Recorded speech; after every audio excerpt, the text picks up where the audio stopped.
السلام عليكم. اليوم حنسوي وصفة سموذي الموز، صراحة من أسهل وأسرع الوصفات اللي ممكن تجربونها. حسيب لكم كل المقادير تحت في صندوق الوصف. أول شيء حنحتاجه كوب حليب. يمديكم تستخدموا ثلج لكن أنا صراحة ما أفضل. أنا حطيت الحليب قبل بنص ساعة في الفريزر. عندنا نص موزة مستوية أنا قطعتها شرايح. عندنا 4 ملاعق شوفان. حنستخدم كمان ربع كوب من أي نوع مكسرات تفضلونها. أنا استخدمت الجوز، عندكم تستخدموا كاجو أو لوز أو أي شيء تفضلوه. بالنسبة للتحلية أنا استخدمت تمر، استخدمت 3 تمرات نزعت منها النوى. عندكم تستخدموا عسل أو عندكم تستخدموا السكر أو سكر ستيفيا. للنكهة حنضيف ملعقة صغيرة فانيليا.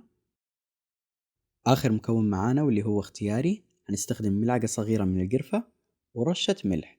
الملح حيوازن لنا بين النكهات. طريقة تحضيره بسيطة جدا، حنضيف كل المكونات هذه مع بعض في الخلاط وبس كذا يصير السموذي جاهز معنا.